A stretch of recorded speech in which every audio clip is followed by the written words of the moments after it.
কিছুদিন যাবত মাছ মাংস খেতে খেতে কোনো কিছুই ভালো লাগতেছিল না। অনেকেই দেখি কক্সবাজারে ঘুরতে গেলে কত মজার মজার শুটকি কিনে নিয়ে আসে। তো সেই শুটকি মাছ দেখে আমার অনেক বেশি খেতে ইচ্ছে করছিল। পরে আমি অনলাইন থেকে অর্ডার করে ফেলেছি এতগুলো শুটকি মাছ। আমার মতো শুটকি খেতে পছন্দ করো কে কে, সবাই কিন্তু কমেন্ট করে বলে যাবে। তবে আমার যেগুলো শুটকি মাছ বেশি পছন্দ ওইগুলোই অর্ডার করেছি, খুব বেশি অর্ডার করিনি। আজকে আমি নিয়েছি চিংড়ির শুটকি, লট্টা শুটকি আর নোনা ইলিশ। আমার মা একটা একটা করে সবকিছু বের করে দেখছিল ঠিক আছে কিনা। মাঝে মাঝে দেখবেন মাছ মাংস এই ধরনের খাবারগুলো খেতে খেতে একদম বিরক্ত লাগে, তখন দেখবেন শুটকি হলে এক প্লেট ভাত নিমিশেই খাওয়া যায়। এই শুটকিগুলো আমি নিয়েছি শুটকি বাজার পেজ থেকে, ক্যাপশনে পেজ লিংকটা মেনশন করে দেব। সাথে আমি এখানে হোয়াটসঅ্যাপ নাম্বারটা দিয়ে দিচ্ছি, এই নাম্বারে যোগাযোগ করে আপনারা নিতে পারেন। এই পেজের শুটকিগুলো কিন্তু আমি 1 বছর আগে থেকেই নিয়ে থাকি। এখন আমি সবগুলো শুটকি আপনাদেরকে একটা একটা করে খুলিয়ে দেখাবো। শুটকি বাজার পেজের শুটকিগুলো একদম ফ্রেশ থাকে। আর আমার আব্বার সবচাইতে পছন্দের শুটকি হচ্ছে লইট্টা শুটকি। আমি অন্য যে কোনো শুটকি মাছ আনি না কেন, আমার আব্বা তো সবার আগে বলবে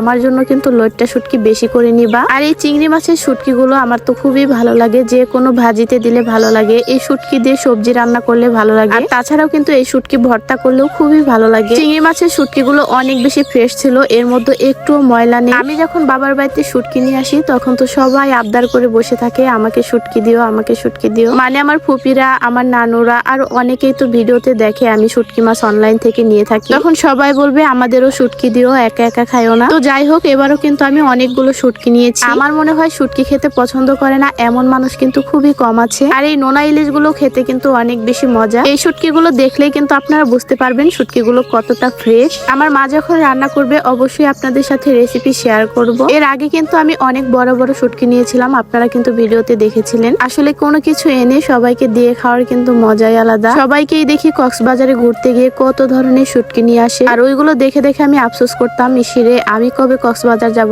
আর এই শুটকিগুলো কিনে আনতে পারবো। কিন্তু এখন আর কোনো আফসোস নেই, এখন তো ঘরে বসে অনলাইনে কক্সবাজারে শুটকি অর্ডার করা যায়। আমাকে যদি শুটকি 3 বেলা রান্না করে দেয় তাহলে আমি 3 বেলাই খেতে পারবো। শুটকি আমার এত বেশি পছন্দ। তো এই শুটকিগুলো বাড়িতে আনার পরেই ভাগাভাগি হয়ে যায়। আমার মা তো সবাইকে বিলিয়ে বিলিয়ে শেষ করে ফেলবে। আমার মা হচ্ছে এমনই, কাউকে না দিয়ে খেতেই পারে না কোনো কিছু। এই যে শুটকিগুলো পলিথিনে ভরে ভরে ভাগাভাগি করতেছিল কাকে কাকে দিবে। মা তো সবসময় বলবে সবাইকে দিয়ে খাওয়ার মজাই আলাদা। এর আগের বারও আমি শুটকি নিয়ে এসেছিলাম, সবাইকে দিয়েছিল আর সবাই খেয়ে এত বেশি প্রশংসা করেছে। আর সেই প্রশংসা শুনে আমার মায়ের কাণ্ড দেখেন, সবাইকে আবার দিবে। সব মেহমানদেরকে যেমন আপ্যায়ন করে তেমনি সব মেহমানদেরকে কোনো কিছু না দিয়ে খেতেই পারে না। এই জন্য আমার মাকে সবাই এত বেশি পছন্দ করে। সবাই বলে আমার মায়ের মন নাকি অনেক বড়। আমার মা খুব সহজ সরল একজন মানুষ, সবাই আমার মায়ের জন্য দোয়া করবে। শুটকি রান্নার রেসিপি অবশ্যই আপনাদের সাথে শেয়ার করব। তবে আমার ভিডিওগুলো ভালো লেগে থাকলে আপনারা শেয়ার করবেন। সবাই ভালো থাকবেন, আজকে এ পর্যন্তই, আল্লাহ হাফেজ।